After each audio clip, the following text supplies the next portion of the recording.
Hi guys, I'm Miss Hedwig and welcome back to my channel. पहली बात तो ये कि कितनी बार मुझ पे चीट किया गया, मल्टीपल टाइम्स, सिर्फ एक बार नहीं, मल्टीपल टाइम्स करा गया। मुझे मुंह पे बोला गया कि I am interested in other girls and not in you physically. यही नहीं, अभी और सुनिए। मुझ पे इतना टॉर्चर हुआ और कितनी बार तो मेरे पेरेंट्स से कितने पैसे मांगे जाते थे मेरे पेरेंट्स से। मतलब कि ये दिखाया जाता है कि भैया हम आपकी बेटी को पाल रहे हैं, है ना, तो मेरे पेरेंट्स से भर भर के मतलब पैसे ले लो, है ना। मेरे पेरेंट्स को जो है परेशान कर दो, बिल्कुल एकदम, मतलब उनको इतना परेशान कर दो कि मतलब वो रात को सो ना पाए। जैसा कि आप सब जानते ही हैं, हिमांशी एंड ऋषि जो किसी टाइम पे द ग्लैम कपल के नाम से काफ़ी फेमस थे, आजकल अपने डिवोर्स को लेके काफ़ी सुर्खियों में है। ऋषि ने अपने चैनल के थ्रू काफ़ी सारी वीडियोस में अपने डिवोर्स का जिक्र किया है। उनकी सारी वीडियोस में ऑलमोस्ट वो डायरेक्टली या इनडायरेक्टली यही बताते आए हैं that he is going through a very difficult time and is feeling depressed and helpless.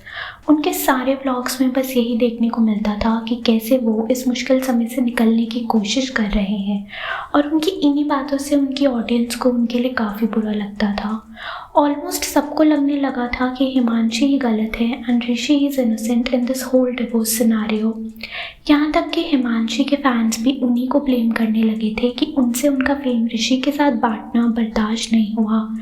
ये सब इसलिए भी हो रहा था क्योंकि हिमांशी ने अपनी सफाई में कुछ नहीं कहा और ना अपना स्टैंड लिया।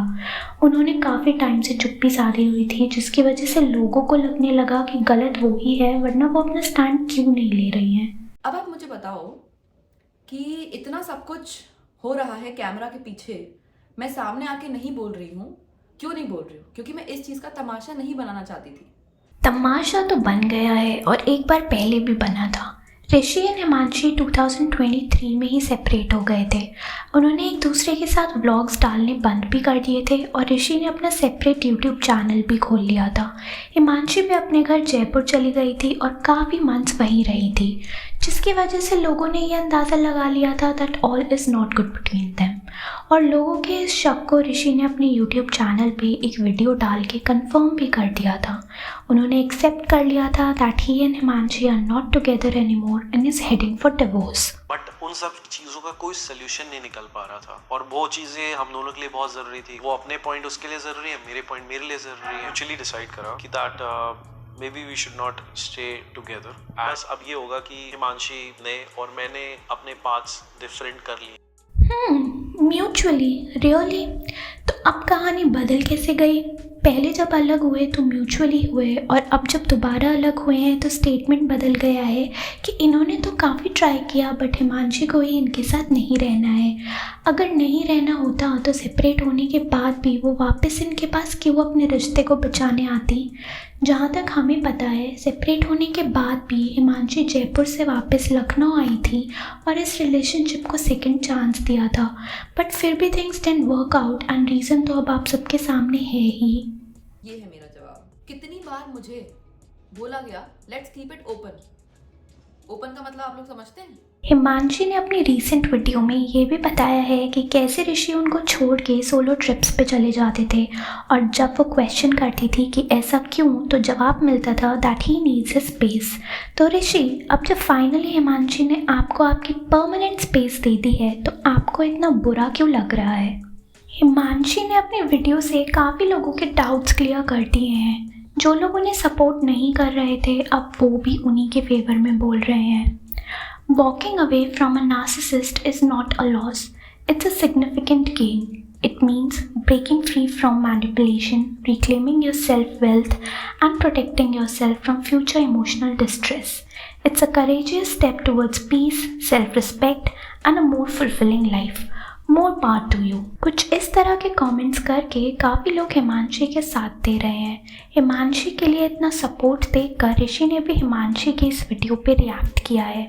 उन्होंने लिखा है, it's disheartening to see how far someone can go with false accusations just to prove their point. I have stayed decent till now, but I believe it's time to address everything. It's time to address everything clearly, हाँ? तो ऋषि, अब तक जो आपके vlogs आ रहे थे वो क्या थे? आपने तो एक मौका नहीं छोड़ा इस चीज़ को एड्रेस करने का, तो अब आप क्लियरली क्या एड्रेस करना चाहते हैं? अरे कहना क्या चाहते हो? मैरिज हो या डिवोर्स, दोनों में ही सिर्फ कपल नहीं पूरी फैमिली पे बात आती है। और इनके केस में भी ऋषि की फैमिली पे काफ़ी इल्ज़ाम लग रहे हैं। कोई उनकी फैमिली पर हिमांशी के फेम को यूज़ करने का ब्लेम लगा रहा है, तो कोई उनकी बहन एंड मदर को मैनिपुलेटिंग बोल के उन्हें इनके डिवोर्स का रीज़न बता रहा है।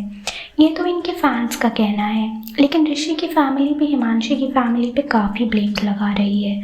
वो काफ़ी बार ऐसा दर्शा चुके हैं कि हिमांशी को उनकी फैमिली भड़का रही है और आग में घी डालने का काम कर रही है, जो कि हमें तो नहीं जम रहा है, क्योंकि कोई भी चाहे लड़की की फैमिली हो या लड़के की, अपने बच्चों का रिश्ता क्यों तोड़वाएंगे।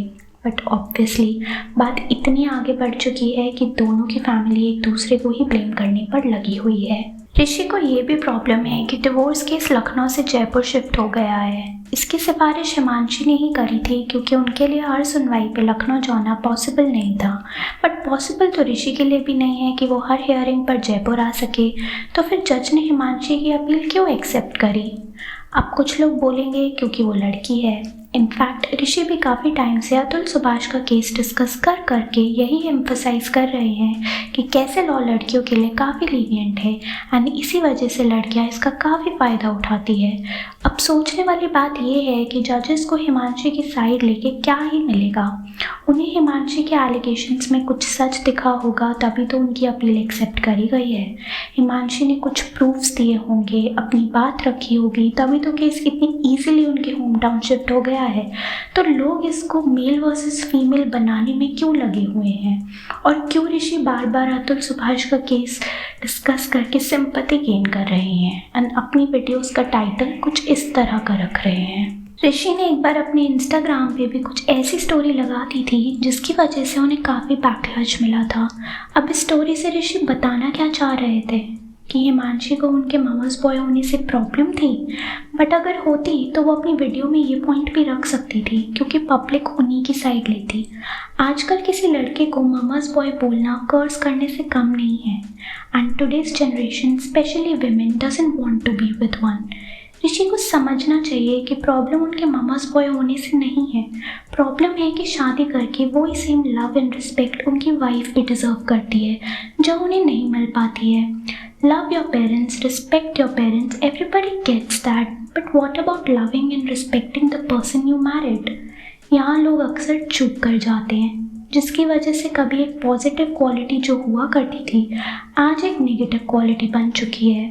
अब बात जो भी है, कौन सही कौन गलत, ये तो हमें कभी पता नहीं चल पाएगा, क्योंकि ब्लेम गेम्स ऐसे ही चलते रहेंगे। बट एक बात तो तय है, ऋषि एंड उनकी बहन ने जिस प्लेटफॉर्म को अपना करियर बना लिया है, उस प्लेटफॉर्म पे उनको लाने वाली हिमांशी ही है। उनके सब्सक्राइबर्स, उनका फेम, उनकी यूट्यूब फैमिली सब हिमांशी की बदौलत ही उनको मिले हैं। मेहनत वो भी कर रहे हैं, बट ये जर्नी उनके लिए आसान नहीं होती अगर हिमांशी ना होती। तो इस बात को बिल्कुल नकार देना और हिमांशी को ज़रा सा भी क्रेडिट ना देना काफ़ी गलत है। इस बात पर आप सबका क्या कहना है, हमें ज़रूर बताइएगा। Thank you for watching our video. Please subscribe for more Gossip Unplugged. Bye.